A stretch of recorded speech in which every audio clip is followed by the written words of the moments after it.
Vamos a estudiar el concepto de demanda individual, de dónde procede y cómo se forma la cantidad de unidades de un bien que el individuo desea adquirir para cada precio. La demanda individual lo que establece es esto, esa relación entre el precio de un producto y las unidades que el consumidor desea adquirir a dicho precio. La ley de la demanda, como sabemos, establece que cuanto mayor es el precio del producto, menor es la cantidad que el individuo va a desear adquirir. Además, sabemos también cómo funciona la decisión del consumidor gracias al modelo de la elección óptima, que nos explica pues, cómo funciona el consumidor. ¿Cómo funciona el consumidor? Bueno, pues los consumidores, los individuos, deciden cuántas unidades de cada bien van a adquirir dependiendo de varias cosas, dependiendo de sus preferencias, de su renta y de los precios existentes para los distintos productos.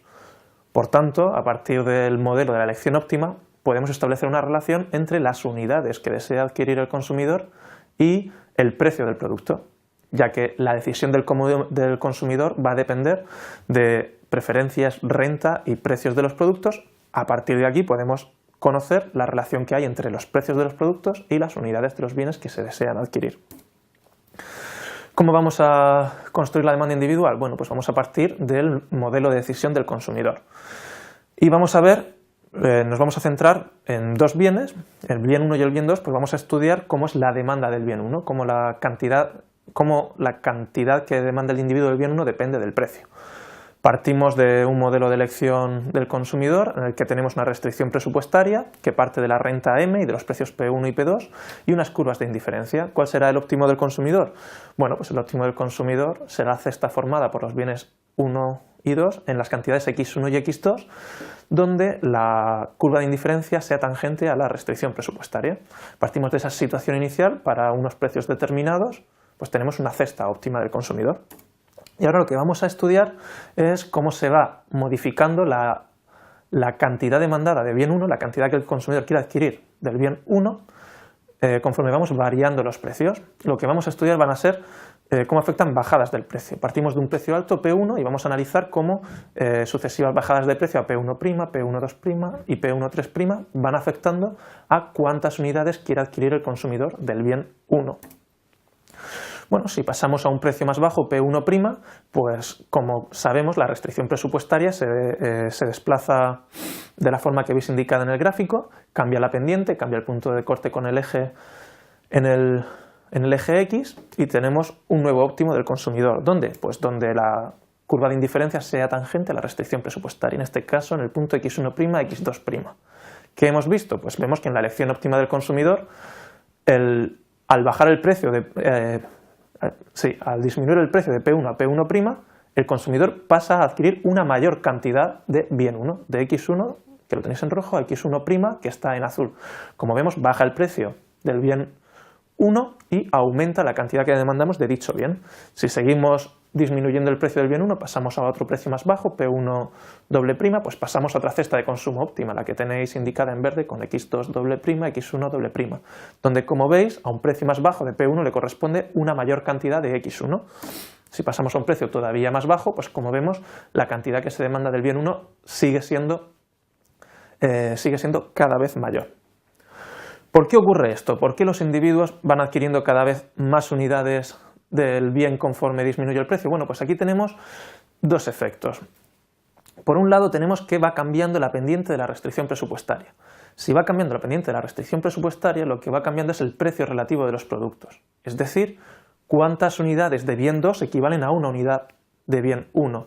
Si el precio del bien 1 va disminuyendo, el bien 1 cada vez se hace más barato respecto del bien 2. Y esto nos lleva a consumir más unidades. Esto lo llamaremos después efecto sustitución, lo analizaremos detalladamente. Pero este efecto, que el bien se hace cada vez más barato que el otro, hace que este bien tenga cada vez un menor coste de oportunidad en términos del otro bien y que queramos adquirir más de ese bien. Sin embargo, tenemos un segundo efecto. ¿Por qué? Porque al descender el precio del bien 1, el individuo a la vez se vuelve más rico. ¿Por qué? Como veis, al cambiar la restricción presupuestaria, tenemos cada vez más cestas a nuestra disposición. El individuo aumenta su poder adquisitivo. Puede adquirir cosas que antes no podía adquirir, es cada vez más rico.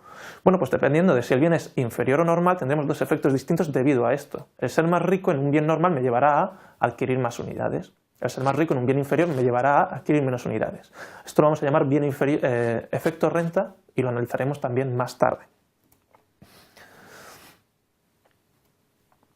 Combinando ambos efectos, el efecto sustitución y el efecto renta, el hecho de que aumente el coste de oportunidad varía el coste de oportunidad del bien que cambia su precio y además varía el poder adquisitivo del consumidor al variar el precio del bien, pues combinando estos dos efectos pues tendremos el resultado final. Y el resultado final casi siempre es un efecto dominante tal que si baja el precio del producto aumenta la cantidad que demandamos del bien y si sube el precio del producto disminuye la cantidad que demandamos del bien. Vamos a ver detalladamente aquí cómo formamos la función de demanda. Bueno, arriba tenéis, en el gráfico de arriba tenéis el problema que hemos visto anteriormente, cómo varía el consumidor su decisión de consumo para cada uno de los precios. Por tanto, al primer precio, el precio más alto que teníamos, P1, ¿cuánto es la cantidad que desea adquirir el consumidor? Bueno, pues podemos dibujarlo.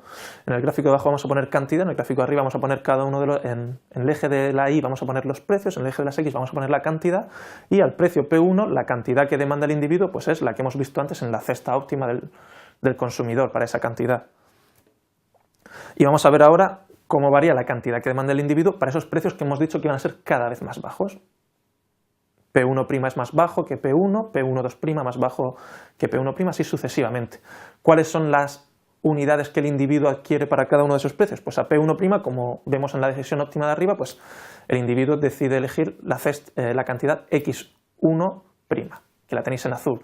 A P2' elige la cesta verde con la cantidad que ahí tenéis indicada y a P1'' pues elige la cesta lila, creo que es este color. Y ahí, como veis, para cada precio le corresponde una cantidad. Esto es una función de demanda. Podemos dibujar la función de demanda uniendo todos los puntos de precio y cantidad que el individuo haría. ¿De dónde procede esto? De la decisión óptima del consumidor. Cada punto de la función individual de demanda corresponde a un óptimo del consumidor. ¿Para qué? Para una renta fija, un precio del otro producto fijo, unas preferencias dadas, las del consumidor, y permitiendo la variación del precio del producto.